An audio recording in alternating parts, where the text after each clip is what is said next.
Okay, I'm going to cover a lot of topics in this video.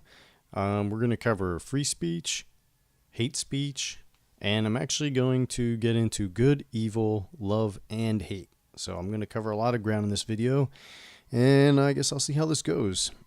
All right, so a lot of people ask or think about, talk about, and debate and discuss what is free speech and are there any limits to free speech? Well, that question in itself is a little bit of a confusion. Doesn't quite make sense if you understand what free speech is, because the freedom to speak has a limit, and that limit is actually called free speech. So let me explain. Speech, which does not violate the rights of others, is called free speech. And where that ends is where free speech ends, and the limit on the right to speak ends, and the freedom to speak beyond that should probably also end, providing you have a government that's protecting people's rights and all those sort of things. If that was still a little bit too confusing, let me try to explain some more. To understand what free speech is, this requires one to understand what rights are, which unfortunately is something few people understand. But free speech, like many rights, is just the application of the principle of rights at the fundamental level to the domain of speech, without getting into what precisely rights are at the fundamental level.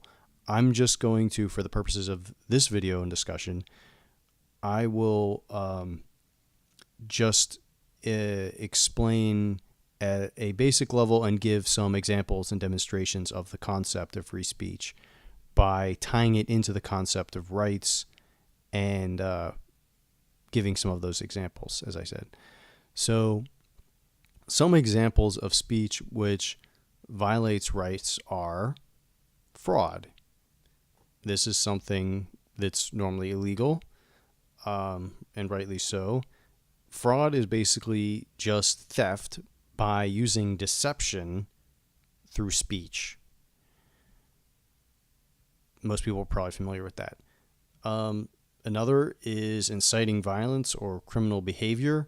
This, however, really needs to be understood correctly and is often very misunderstood, or the word inciting is used much too broadly to mean sort of triggering anything to possibly happen that might happen as a result of speaking. You're therefore responsible for it, therefore you can't speak, or some kind of backwards logic or backwards thinking such as that.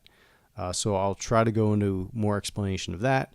And things such as slander, libel, defamation. I'm actually not going to go into that too much in this. That, for whatever reason, that you're probably familiar with that, or might be a little, I don't know.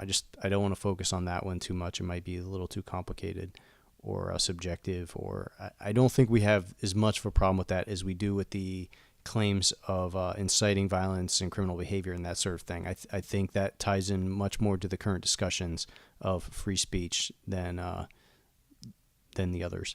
So inciting violence does not mean to just say something about a person which others may act on to commit violence, though that may be part of it, but it is not just that. That is not a sufficient requirement. This is often used, by example, from what I've seen in the UK by police to help them collaborate with criminals, because it is easier for the police to arrest the few law-abiding people than to arrest all the criminals. And in the UK, since they don't agree with respecting free speech legally, it's not in their laws, then something very unprincipled and short-sighted and pragmatic that they can do, in which unfortunately in the long run leads to self-destruction, is to try to keep the peace, as they call it, in that way. which is a very bad idea, by the way. You may seem like it's alleviating some pain in the present, but siding with criminals and going against the good guys to keep the peace in the long run, that's not only does that violate everything rights and police should stand for, but that's going to hurt you very much in the long run. You've essentially given up on the law at that point. So, for example, if a person criticized the actions or ideas of a person in a moral context, and it normally has something to do with morality, another person may desire to commit violence against them after hearing that. More specifically, if a person criticized criminal or immoral behavior or beliefs, ideas of a person, another person may decide that since that person is immoral based on their actions, criminal behavior, ideas, or beliefs, they wish to do violence against them.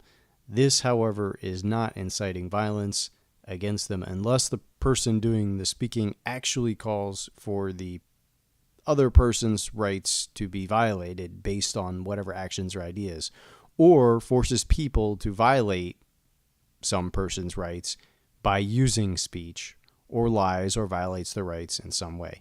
So let me be more clear. So an example of how a person could be forced to commit violence using speech is to speak a lie in the context and time frame which does not allow for discussion or evaluation. So you've probably heard the example, if there was no fire in a crowded movie theater and a person yelled fire and people say they trampled each other in the panic, that is not free speech. And the reason why is because there was no time to determine if the facts were true, and in fact they were not, and that matters as well. Of course, if there is a real fire, you might want to warn people, even by there might be panicking, but that's getting into some more details. But the point is, I mean, if you're having a discussion in another place about whether there's a fire in a movie theater and it's going to be like in an hour from now or a day or maybe sometime in the future, and it's just, that's perfectly free speech because you're just discussing the topic. You're not sort of announcing it and blasting it out, forcing people to respond in the immediate moment. You're essentially using speech to force people to take actions against their will in that case, based on a lie. So that would not be free speech. It intentionally takes advantage of a lie combined with a threat which must be acted upon immediately with no time for further discussion. What is not a violation of free speech, however, are things that people often label things like blasphemy or hate speech. And this is probably what most people are interested in talking about and what I'm going to be discussing in a lot more detail. So hate speech is actually a very interesting label to analyze for many reasons. I believe, actually, as I've been thinking of it more recently, I think perhaps the best definition of hate speech is speech which the person doing the labeling hates. And I think that makes a lot of sense, and I'll explain why. So, and actually, I'm not saying there's anything wrong with necessarily hating something that someone says. It can be quite justifiable to hate much speech, but that does not mean that one has a moral claim to violate the rights of the person doing the speaking because of it. But it gets much more interesting and complicated than that. So, and we're not just talking about it for that reason. We're talking about it because people want to stop people from speaking. So, one thing I noticed, however, is that hate speech is typically portrayed as being a statement about the person doing the speaking, not the person doing the labeling. So when someone says that is hate speech, they're using that sort of form and grammar and label instead of saying, I hate what that person's saying. They're saying that is hate speech. Notice how that is flipped around. And that's not to say that the other person might not also be hating something, but just notice where the focus is going on. How it's projecting the person doing the labeling's hatred onto the person doing the speaking. So I found that very interesting. So let's assume it's also, let's see, it's also not possible for the person doing the labeling to not hate the speech, or at least not exclusively so. So let's think about that. Let's assume that hate speech were a label about the person doing the speaking, just that. How would the person doing the labeling know that without judging the speech? They wouldn't know it's hate speech unless they judge that speech themselves. So they can't. And if they do judge the speech, they must be making a moral judgment of the value of that speech. You see, love and hate are moral judgments. Love and hate are actually very interesting concepts when it comes to morality. And I want to go into that a little bit in this video, even though I'm sort of segueing into that. So if speech is judged to be hate speech, would it be logical to believe that the person doing the speech the person doing the labeling either loves that speech or is morally apathetic or ambivalent to it? The person saying that is hate speech, is it at all possible that that person there's some kind of neutral, non-judging thing that doesn't hate, love, whatever? They're just telling you that person's hating. That's not possible, because of course not. The speech has been labeled as hate speech. The person doing the labeling must hate that speech by definition. Could they love that speech? If you ask them, how could they love that speech? They can't love the hate speech. They can't be. Would they be morally neutral to it? They can't. None of that. So they must hate the so-called hate speech. There's no other possibility. Now, the person doing the speaking may not be making a moral judgment about a topic which they love or hate, and really the two are just inversions of the same statement. Actually, so what I meant by that is, for example, if you say, if I were to say, or somebody were to say, I love individual rights, that also means by implication, the corollary of that is, I hate the violation of individual rights. I've essentially said both in the same statement. I've still made a moral statement. I've put out a moral fact or statement, no matter how I phrase it. So by saying I love individual rights, I'm making a moral judgment, and that judgment tells you both what I love and what I hate on both sides of that moral judgment, no matter how I phrase it. So to a person who hates individual rights, like a fascist, a communist, a Nazi, an Islamic totalitarian, they would totally disagree with my statement or someone's statement, I love individual rights, and would probably hate that statement. Though, of course, they may require more of a specific example than just individual rights as an abstract concept to realize what you're saying is contrary to their ideas. But the point stands. Other more intellectual individuals, though, would perhaps that would be enough to set them off. They would understand what you're saying. You talk to some very intellectual communist, for example, and you talk about individual rights, and yeah, that's enough. Although for some it's very confusing.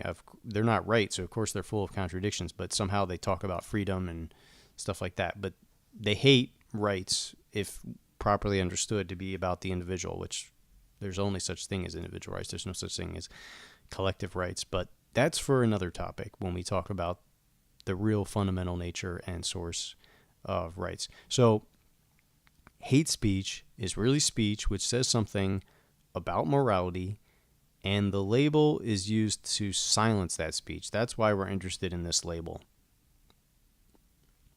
The justification, I believe the reason why they're suggesting that you can silence that speech is because they're suggesting that hate is bad and love is good. And that's why I'm getting into love, hate, good, and evil in this video's discussion as well. So, first of all, the premise of that is wrong, and the statement is actually wrong too. The premise, though, which is unstated, is that the person doing the labeling isn't hating at all. It would have to be, because they would be discrediting themselves, which, as I already demonstrated, is not true. It's not possible for them to not be hating. So they're just full of contradictions here. Secondarily, hating is not wrong any more than loving, as they're two sides of the same moral judgment. Even to love or value a person, one would hate to have that person's life taken from them by a violation of rights, for example. So if you say, I love this person, if someone were to take that person from you, you would hate that person. And I'm talking about some kind of, to take that person, we're talking about murder and things like that. So that's fully justifiable to hate a person that would murder someone you love, in other words, to put it simply. Or as a side, if it was simply about tragedy, a non-moral issue, if, say, it was a disease or something, you'd probably feel sadness rather than anger, which I think is an interesting note to make. But by the way, so I'm going to move into the topic of love and hate and good and evil now a little, because I think it is related to this topic, or it ties in well to this topic. I mean, the term hate speech had the word hate in there. So what is hate? And that brings up some more things. So I'm going to make some assertions here and try to explain why they are true. First, this is my first assertion. It is possible to love good, and it is possible to hate evil. But it is also possible to hate good. However, it is not possible to love evil. And this is a very interesting relationship between these four concepts. So I'm just going to say that one more time. It is possible to hate evil. Okay, that makes sense. It is, now the second one, it is possible to hate good. That might be new to you. And it is not possible to love evil. All right, let's move on. Let me actually, for the idea of loving evil, and how that's not possible. I actually, this reminded me of something. Do you remember the caricature and characters of the bad guy in cartoons and I guess TV shows, who had sort of a inverted reality where they loved all the sort of evil things? I can't really think of a specific character, but this was sort of a reoccurring theme that I remember from lots of shows about these strange evil guys who loved the evilness and all that thing. So they would actually be praised for how evil they were and how they loved all sorts of evil things. I I'm hoping that that sort of rings a bell for you, because I remember there being lots of characters like that. And this is actually correct, and this is actually what I'm talking about, because it's correct in the sense that it was a joke. Like, if you think about it, that's not really how evil people are. They don't go around being praised for their evilness and saying how much they love evil. There are no people who love evil. There are evil people, but there are no people who love evil. And the reason why is because the relationship of how these concepts are constructed in relation to reality. Evil, you see, is not something that can be loved. It doesn't logically make any sense. It's not possible. It's like, it's like saying, it's like giving a color to a day of a week. Whatever. It's not logically possible. Evil people don't love evil. What evil is the hatred of good. And the hatred of good is possible. Unlike loving evil, hatred of good is very possible. And I'm going to break that down and explain how that works. So there is a logical explanation for this, why this is true, and why loving evil is not even possible. And I've actually written about this much in the past, and perhaps better worked out explaining this when I've rehashed my ideas many times. But I want to cover this quickly, and I don't necessarily have time to formulate this the most perfectly I've ever done. But I think I can try to do this from memory. The reason why you can hate good, but you can't love evil, this is because love is the recognition of value, which we call good. But evil is the destruction of value. The reason, and this is because you can destroy a value in and of itself, but you cannot value destruction in and of itself. Destruction is only a value as a result of preserving something of value, meaning that which is good, or what's good means a value to human life and flourishing. To put it in direct terms, one can desire the destruction of value, meaning human life and flourishing. We call that evil. However, one cannot directly recognize the value in destruction because it does not exist. Destruction is the negation of value. Love is the recognition of value. To explain this further, and in another way, all right, think about this. A good person will hate only as a result of loving a value. Because of this, a good person is fundamentally love. But they do love and hate. So, yes, okay. I hope this is sufficient. An evil person, however, can hate directly, not as a result of love, but as a direct desire to destroy good, and by good meaning human life and flourishing. This is how these concepts are related. They only fit together in certain ways. You can't tie them together, and in other ways, you can't tie love and evil together. They don't go together. Okay.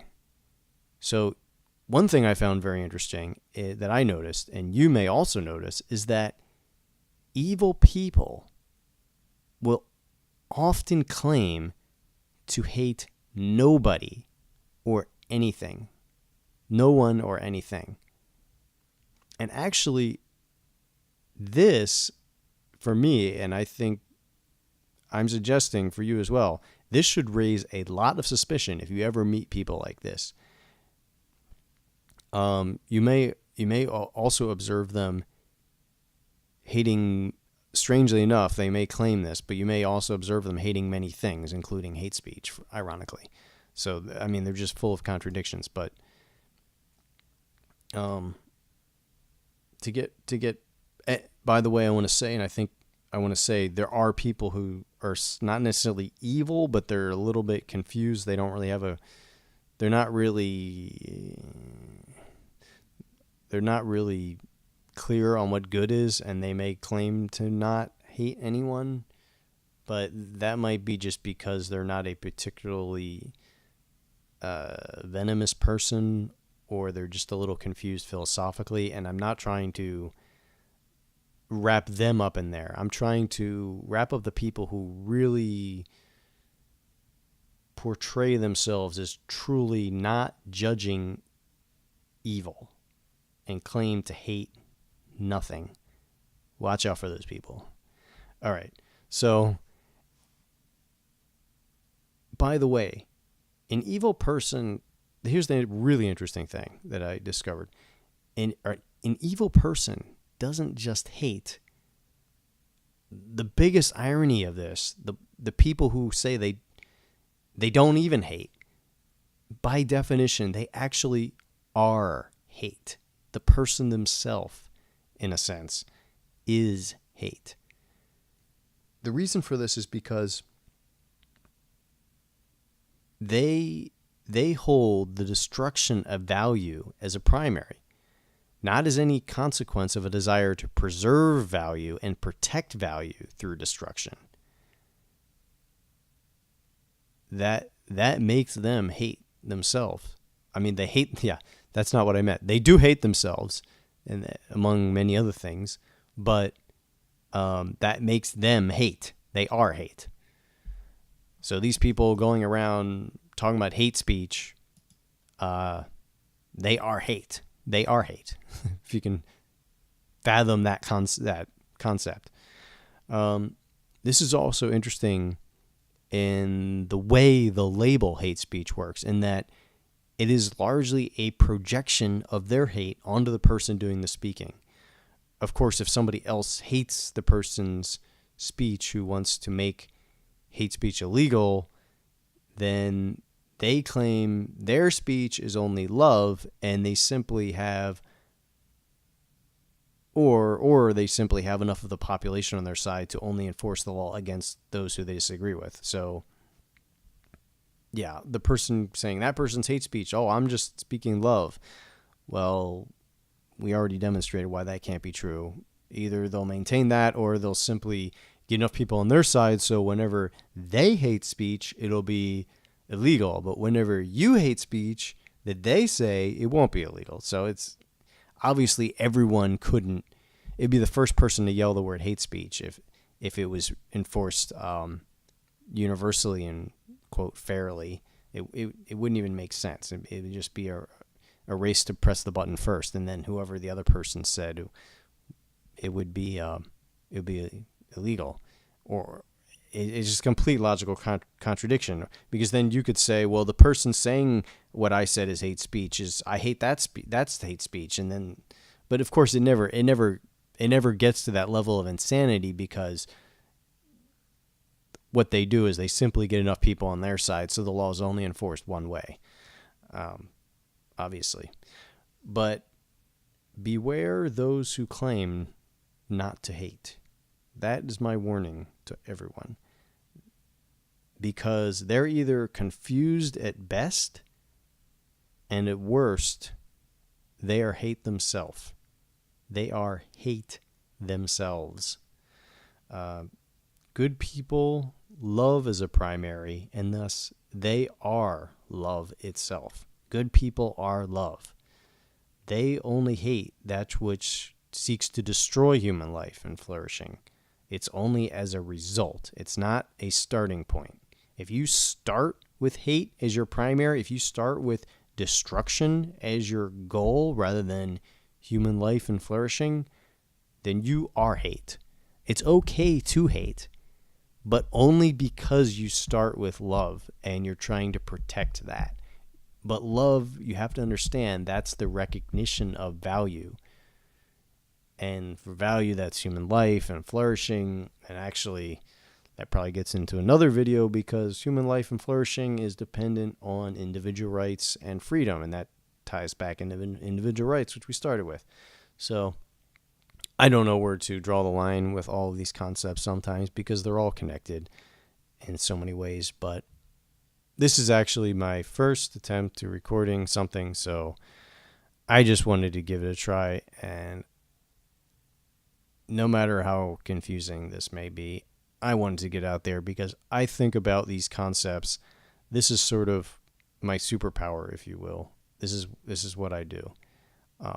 There's immense value in understanding all these concepts, to what it can do to a world, because there's immense potential in human life and flourishing that can be unlocked when you practice philosophy. I mean, this is all about philosophy. I'll have another video on what is philosophy, among many other subjects.